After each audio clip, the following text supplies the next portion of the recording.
All right, let's dive straight into this explainer. If you follow mixed martial arts at all, you already know UFC 329 isn't just another fight night. We're talking about a monumental event built on returning legends, rising contenders, and honestly, some of the most fascinating storylines we've seen in years. This is a night defined entirely by its history and driven by absolutely incredible stakes. To really wrap your head around the sheer scale of this thing, just look at the economics. Resale ticket prices have been reported hitting an unbelievable and, frankly, absurd $88,000 for a single seat at the T-Mobile Arena. The presale, it literally sold out in minutes. We're talking about numbers that are usually reserved for the Super Bowl or some generational heavyweight boxing megafight. So why is the demand so astronomical? Well, it boils down to this one phrase. The biggest draw the sport has ever produced returns. Conor McGregor is stepping back into the octagon after 5 long years away. It's a comeback that carries unprecedented weight, intense scrutiny, and sets the stage for what is going to be an absolutely electric atmosphere in Vegas. Here is what we're getting into today. 1. The biggest fight card. 2. Bautista's shot at redemption. 3. The high-stakes co-main event. And 4. McGregor versus Holloway 2.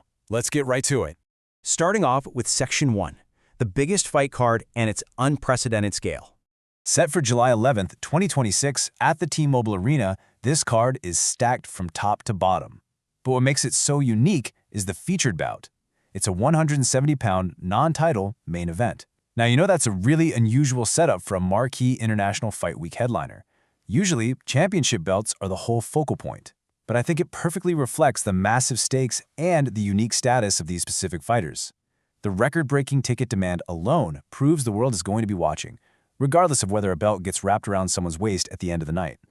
Moving on to Section 2, Bautista's shot at redemption and his chance at erasing the blemish.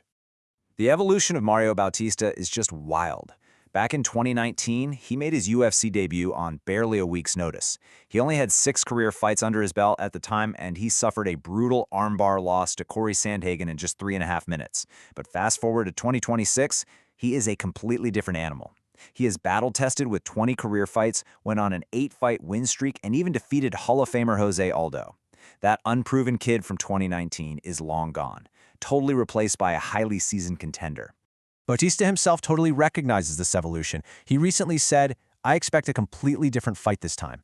After using a decision loss to Umar Nurmagomedov as fuel to refine his skills over at the MMA lab, he bounced back in a big way with a main event submission win. Now, he's looking to decisively finish the very man who handed him his first career defeat. He wants to erase that blemish for good and push his own championship credentials. All right, Section 3, the high-stakes co-main event, a collision of rising stars. We've got a classic, thrilling clash of styles here. On one side, you have Benoit Saint-Denis, the decorated former French paratrooper literally known as the God of War. He boasts 17 career finishes and is visibly thriving under the structured guidance of his new head coach, Nicolas Ott.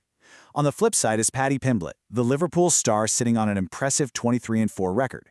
Pimblett is coming into this matchup right after surviving an absolute 5-round war with undisputed lightweight champ Justin Gaethje. So it's the relentless finisher testing a newly refined game plan against a battle-hardened, incredibly durable star. Saint-Denis actually has a terrifyingly calm mindset about all of this. He recently said, if he breaks, he breaks. He views this as a high-stakes shootout for the number 5 versus number 6 spot in the lightweight division.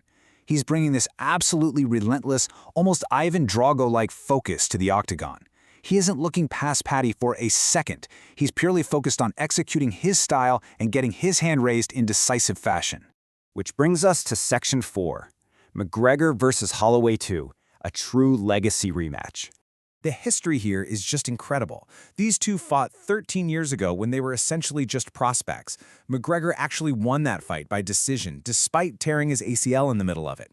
Then, jump to 2021, McGregor suffers that gruesome leg break against Dustin Poirier, which completely sidelined him for half a decade. And now, in 2026, they meet again. But they're stepping in as entirely different fighters. McGregor is a former 2-division champion, and Holloway is a legendary featherweight and former BMF champ. When you match them up physically, the dynamics are super interesting. McGregor is the older fighter at 37. He fights from a southpaw stance, and he holds a distinct 5-inch reach advantage, along with that undeniable one-punch power. Holloway, at 34, brings a slight height advantage, his legendary cardio and high-volume striking. So it really is power and reach going up against youth and overwhelming output. But here is the reality check. McGregor has to climb a massive physical and historical mountain to make this comeback successful.